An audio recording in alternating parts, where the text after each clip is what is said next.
할렐루야. 또 오늘 복된 주일 하나님 앞에 나와서 예배로 나가는 우리 사랑 성도들에게 오늘도 예배를 통하여서 주시는 말씀을 통하여서 우리 각자에게 주시는 하나님의 세미한 음성 듣는 복된 은혜의 시간 되실 수 있기를 우리 주님의 이름으로 축복합니다. 저도 이제 나이가 50이 넘으니까 요즘에는 좀 부쩍 피곤함을 느끼게 됩니다. 예전에는 이제 월요일 날 쉬는 날이 되면 무조건 밖에 외출을 했었습니다. 그래서 아침에 일어나면 옷을 입고 씻고 옷을 입고 차를 타고 시동을 걸면서 나갑니다. 물론 저 혼자 나가는 게 아니라 아이들이 방학 되면 아이들하고 같이 나가죠. 그럼 아이들이 이렇게 묻습니다. 아빠, 우리 오늘 어디 가요? 이렇게 묻습니다.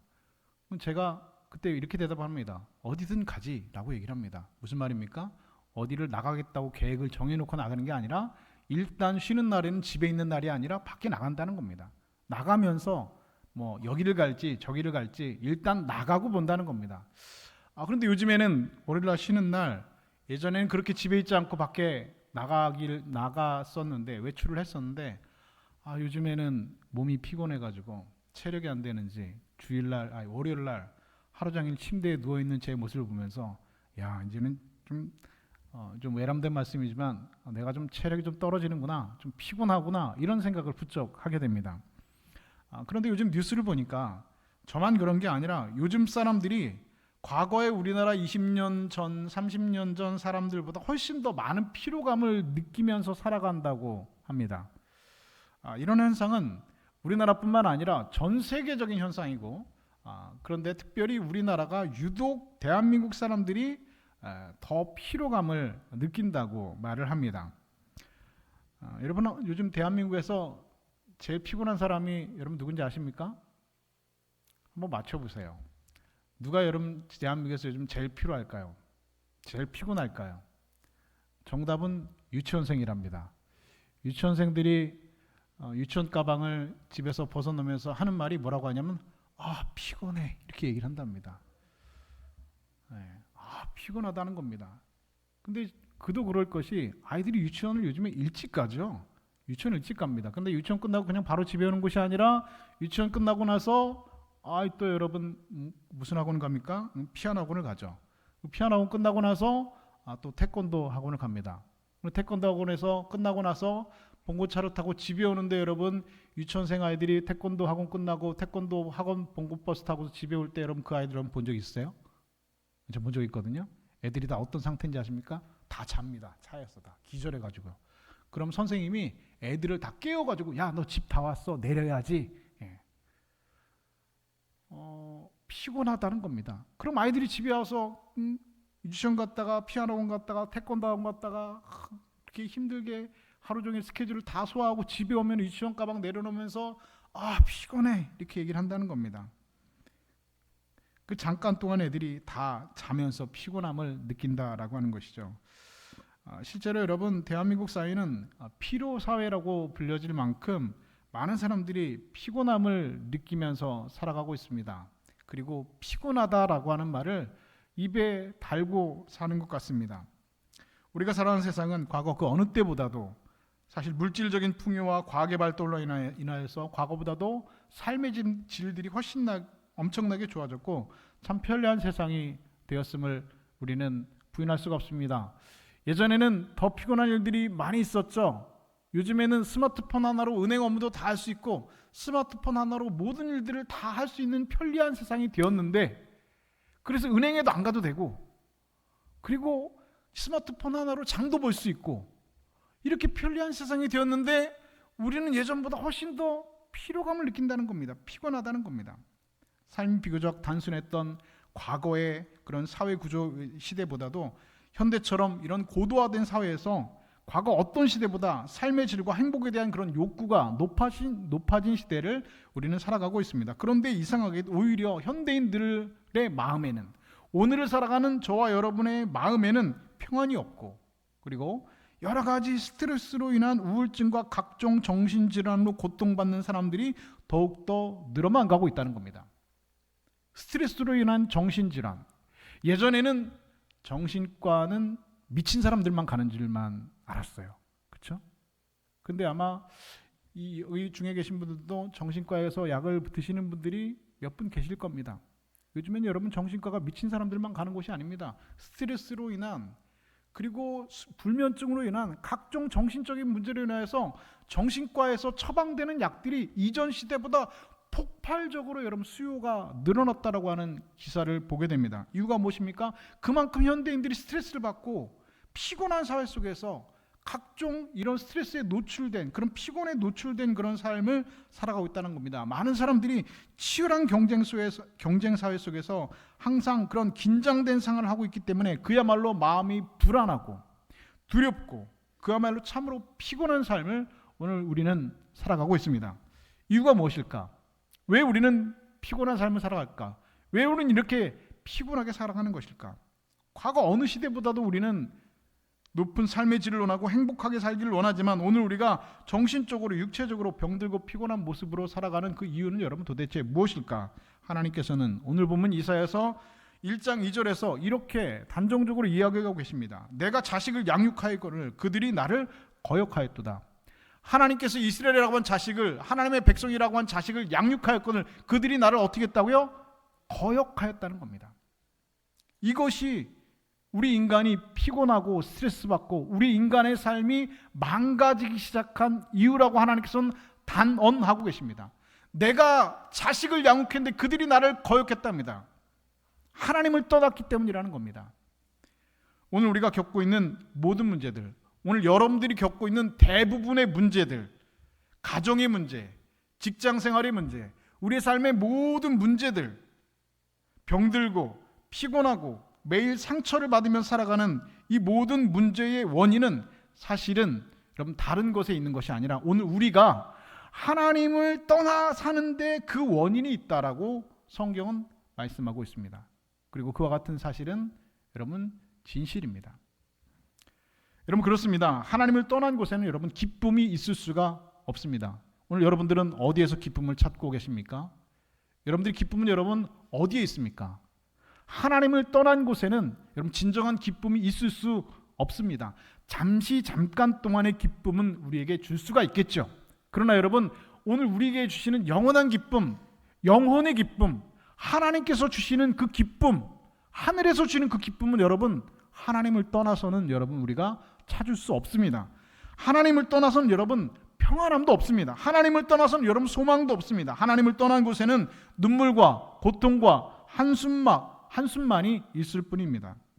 예레미야서 2장 13절은 그래서 이렇게 우리에게 말씀하고 있습니다. 내 백성이 두 가지 악을 행하였더니 곧 그들이 생수의 근원되는 나를 버린 것과 스스로 웅덩이를 판 것인데 그것은 그 물을 가두지 못할 터진 웅덩이들이니라. 하나님을 떠나 사는 인생은 밑빠진 웅덩이에 물을 붓는 것과 같은 것입니다. 우리 옛말 속담에 밑빠진 독에 물 붓기 같처럼 밑빠진 웅덩이에 물을 붓는 것처럼 터진 웅덩이라고 성경은 하나님께서는 우리에게 직선적으로 말씀하고 계십니다. 아무리 쏟아붓고 아무리 쏟아봐도 결코 채울 수 없는 터진 웅덩이입니다.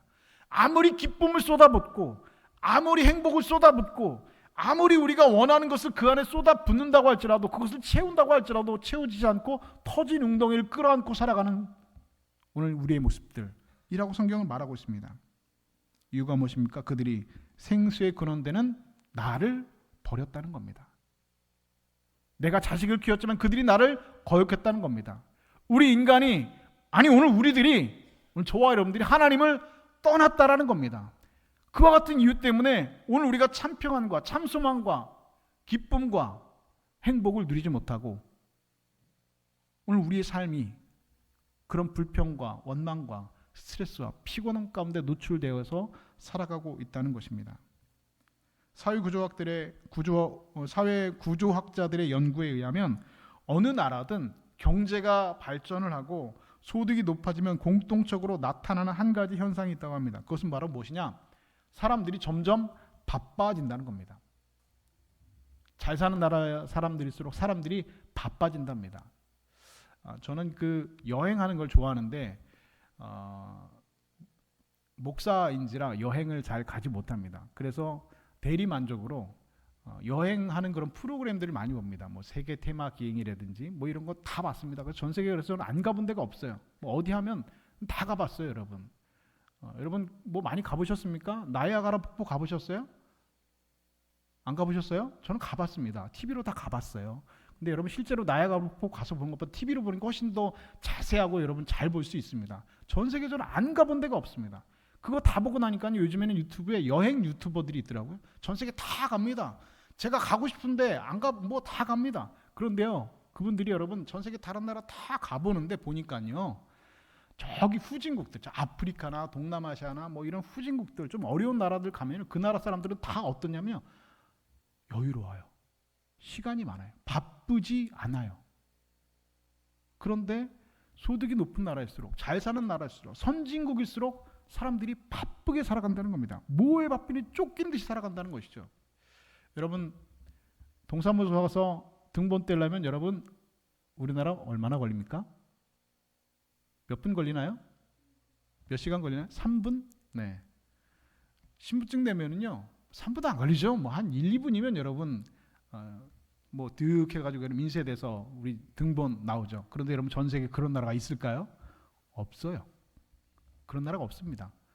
뭐 이런 증명서 하나 떼는데요, 그럼 아무리 여러분 빠른 나라도 몇 시간 걸리고요, 내일 오라고 하는데 그럼 태반입니다. 그런데 우리나라는요 얼마나 여러분 빠른지요. 인터넷도 빠르고요, 말도 빠르고요, 뭐든지 다 빠릅니다. 왜 그래요? 우리나라 사람들은 급해요. 빨리요. 그래서 외국인 노동자들이 한국에 와서 제일 먼저 배우는 말이 무슨 말이라고요? 빨리.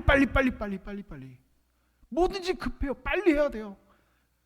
초본도 빨리 나와야 되고요, 인터넷도 빨리 돼야 되고요, 밥도 빨리 나와야 되고요, 뭐든지 빨리 나와야 됩니다. 한국 사람들 왜 밥 먹는데 몇 분 걸리게 해요? 저는 한 3분이면 다 먹어요.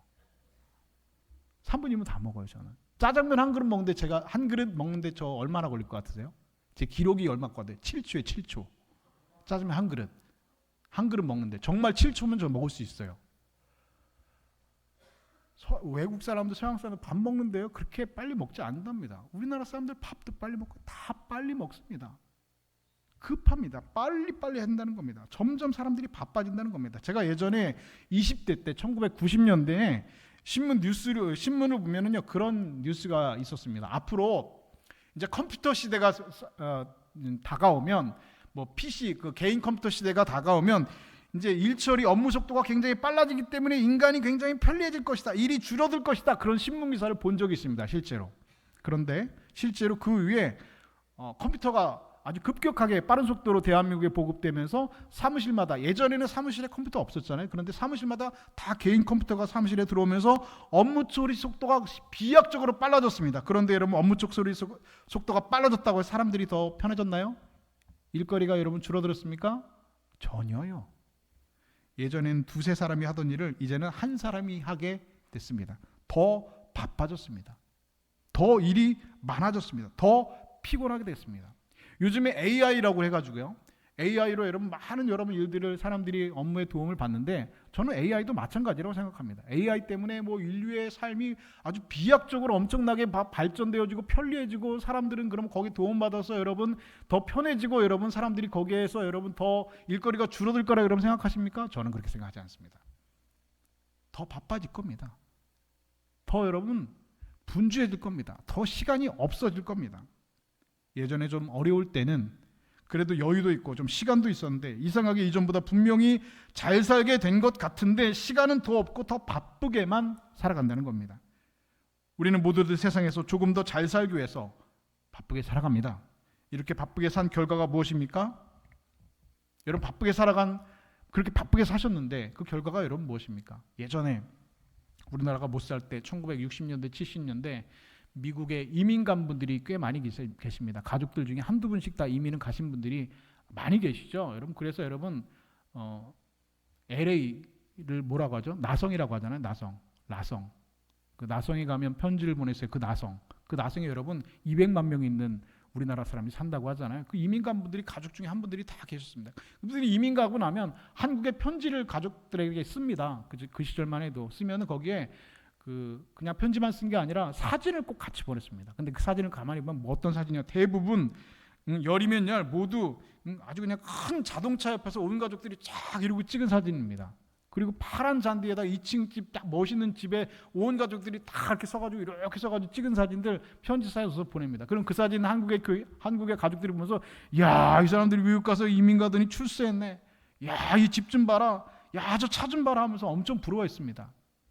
그런데 실상 그렇게 살기 위해서 여러분 그들이 어떻게 살았습니까? 부부가 얼굴도 보지 못하고 살아가야 됩니다. 남편은 슈퍼마켓에서 종업원으로 밤낮없이 일을 하고 아내는 봉작 공장에서 열심히 재봉틀 돌려야 되고 아이들은 집 열쇠를 목에 걸면서 살아야 했습니다.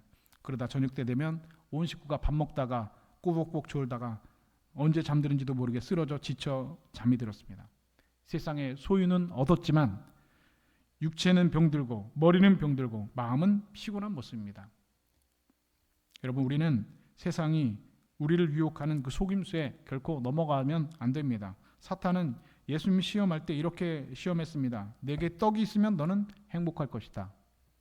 떡을 만들어라. 너는 내가 사람들의 칭찬과 존경을 받는다면 너는 행복할 것이다. 너는 천하만국을 소유할 수 있다면 너는 행복할 것이다. 라고 사탄은 예수님을 유혹했습니다. 그 유혹의 의도가 무엇입니까? 하나님의 아들로서 예수님께서 이 땅에 오신 그 사명을 잊어버리도록 하기 위한 것입니다. 세상을 구원하는 메시아로서 십자가를 지는 대신에 세상의 소유와 명예와 부귀영화를 누리라고 유혹한 것입니다. 오늘 사탄은 이와 같은 방식으로 오늘 저와 여러분을 유혹하고 있습니다. 이렇게 하면 너는 행복할 수 있다. 이것을 가지면 너는 행복할 수 있다. 이것을 소유해라. 그러면 너는 행복할 것이다. 이것을 누려라. 이것을 가져라. 그러면 너는 행복할 것이다. 라고 똑같이 우리를 유혹합니다. 여러분 그러나 아닙니다. 그것은 여러분 절대로 사탄의 속임수입니다. 예수님과 똑같이 오늘 여러분들이 하나님의 자녀로서 이 땅에서 존재하고 하나님이 이 땅을 보내신 그 사명을 잊어버리도록 하기 위한 것입니다. 그래서 결국은 하나님의 자녀로 살지 못하고 하나님과 우리의 사이를 떼어놓고 멀어지게 하기 위한 사탄의 속임수입니다. 그리고 그 속임수에 넘어간 사람들은 어떻게 삽니까? 하나님과 점점 관계가 단절되어지고 하나님과 떠나서 살게 되고 결국엔 머리는 병들고 그리고 마음은 피곤하게 살 수밖에 없게 되는 것입니다. 여러분 행복은 오직 인간의 행복은 하나님께 돌아갈 때만이 그 행복은 여러분 우리 가운데 보장될 수 있습니다. 신앙생활을 여러분 왜 하는 겁니까? 여러분 신앙생활 왜 하십니까? 신앙생활은 행복하기 위해서 하는 겁니다. 주님께서도 우리가 행복하길 원하십니다. 하나님께서도 하나님의 자녀인 우리가 행복하길 원하십니다. 제가 어머니가 있잖아요. 우리 어머니가 우리 부모님이 제가 우리 부모님에게 할 수 있는 제일 큰 효도가 무엇이라고 여러분 생각하십니까? 제가 우리 부모님에게 할 수 있는 제일 큰 효도는 소고기 맛있는 거 많이 사드리고 용돈 많이 드리면 여러분 그게 효도일까요? 물론 그것도 효도이겠죠. 그런데 여러분 제일 큰 효도가 여러분 뭔지 아세요? 자식이 여러분 부모에게 할 수 있는 제일 큰 효도는 잘 사는 겁니다. 자식이. 잘 먹고 잘 사는 게 아니라 자녀가 행복하게 사는 겁니다. 내 사랑하는 자녀가 행복하고 기쁨 가운데 가정 가운데 그리고 행복한 삶을 살아가는 걸 부모가 보는 것 여러분 그게 제일 큰 효도입니다. 제가 그것을 깨닫게 되었습니다. 하나님도 여러분 마찬가지입니다. 하나님께서는 여러분이 행복하길 원하십니다. 여러분들이 정말 행복하게 신앙생활을 하길 원하시고요. 여러분들이 행복하게 믿음생활을 하길 원하시고요. 여러분들이 정말 행복한 삶 가운데 그 행복을 누리면서 하나님께서 여러분에게 주신 그 복을 누리면서 살기를 누구보다도 원하십니다. 지금도 여전히 하나님께서는 그래서 저와 여러분 우리를 부르시고 계십니다. 오늘 본문 18절은 이렇게 말씀하고 있죠. 여호와께서 말씀하시되 오라 우리가 서로 변론하자. 오라는 겁니다. 나에게로 오라는 겁니다. 여기서 우리가 그 한국어 성경에는 번역되어져 있는 빠져있는 히브리어 단어가 하나 있는데 그것은 나라고 하는 히브리어 단어인데 이 나라고 하는 히브리어 단어는 한국어로 영어로 이제 please라고 하는 뜻을 가지고 있습니다. 제발. 그러니까 하나님께서 우리를 오라고 하시는데 어떻게 오라고요? 제발 좀 오라는 겁니다. 제발 나에게로 와라. 그래서 이 말씀의 본래 뜻은 이런 겁니다. 여호와께서 말씀하실 때 제발 너희는 내게로 오라. 제발 너희는 내게로 오라. 우리가 함께 변론해보자. 나와 함께 이야기해보자. 나와 함께 하자. 나와 함께 교제하자. 나와 함께 이야기하자. 나랑 만나자. 라고 주님께서 말하는 겁니다. 그래서 제발 너희는 내게로 오라. 라고 주님께서 우리를 초청하고 계시는 말씀입니다.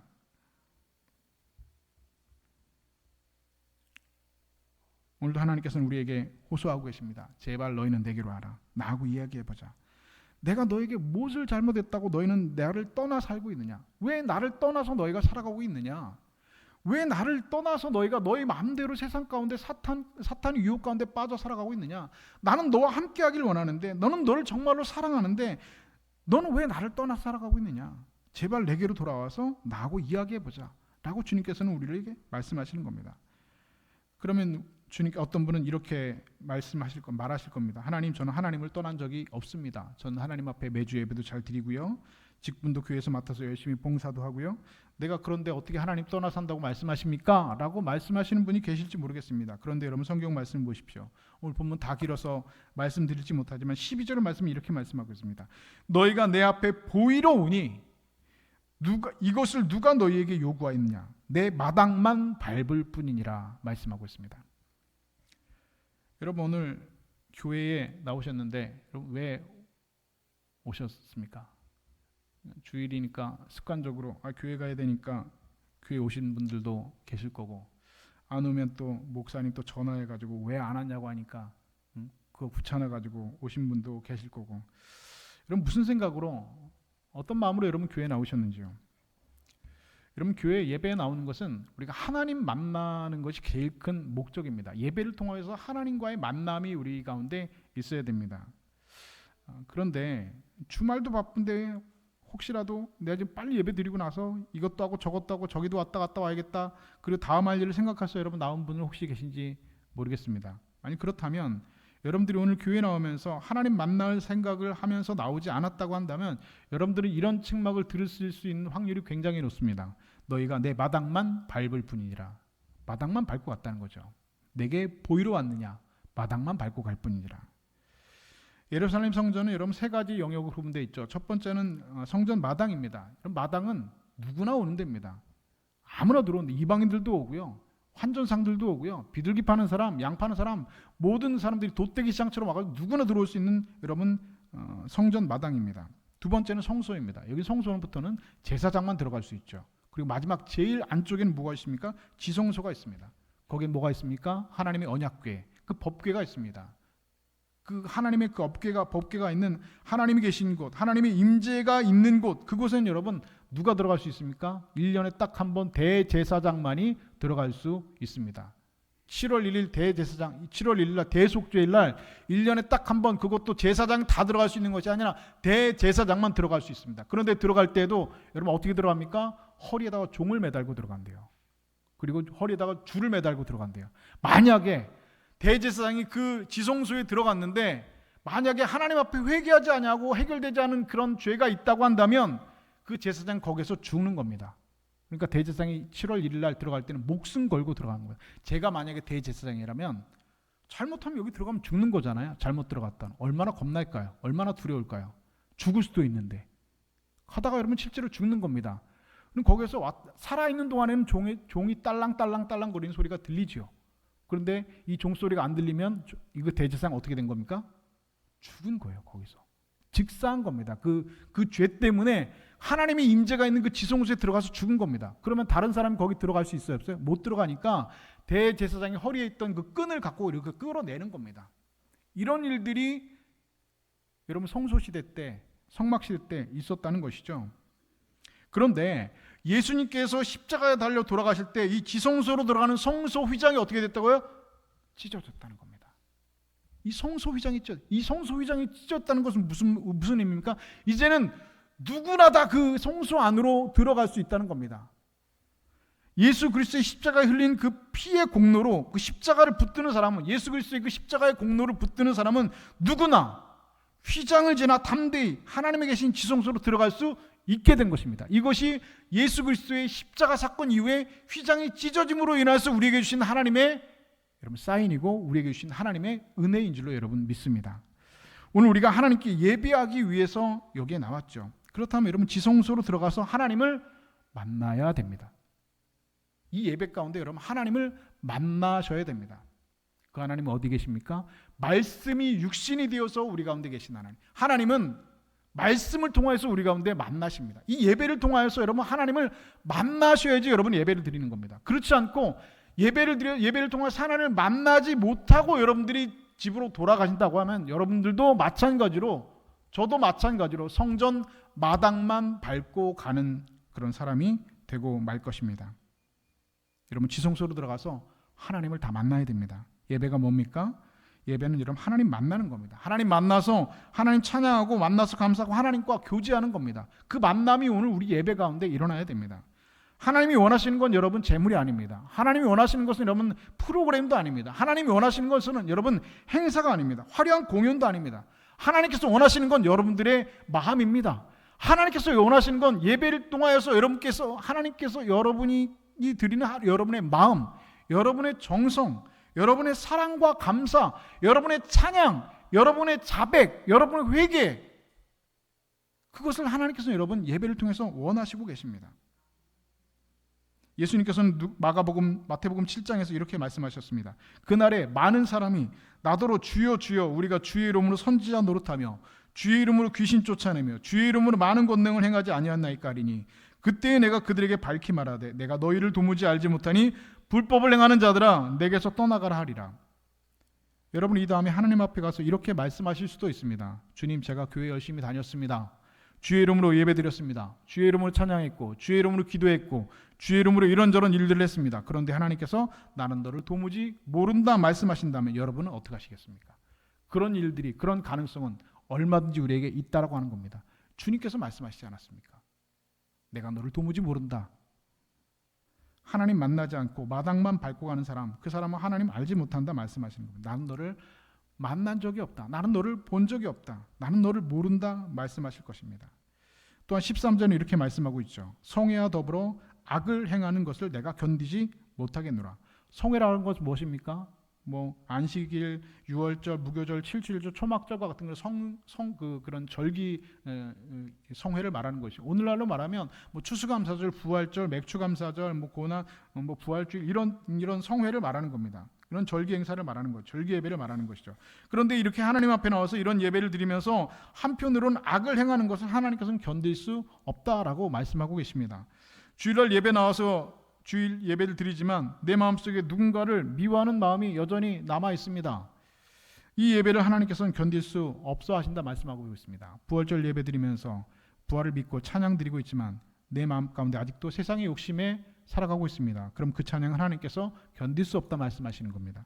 추수감사 예배 드리면서 은혜에 감사기도 하고 있지만 내 마음속으로 여전히 다른 사람을 향한 불만과 원망으로 가득 차 있습니다. 그렇다면 그 기도는 하나님께서 견딜 수 없다라고 말씀하는 겁니다. 이어서 15절은 또 이렇게 말씀하고 있죠. 너희가 손을 펼 때 내가 내 눈으로 너희에게서 가리고 너희가 많이 기도할지라도 내가 듣지 아니하리니 이는 너희의 손에 피가 가득함이라. 유대인들이 기도할 때 손을 들고 하나님 앞에 기도합니다. 손을 높이 들어서 기도했습니다. 그런데 그 손에 뭐가 있다고요?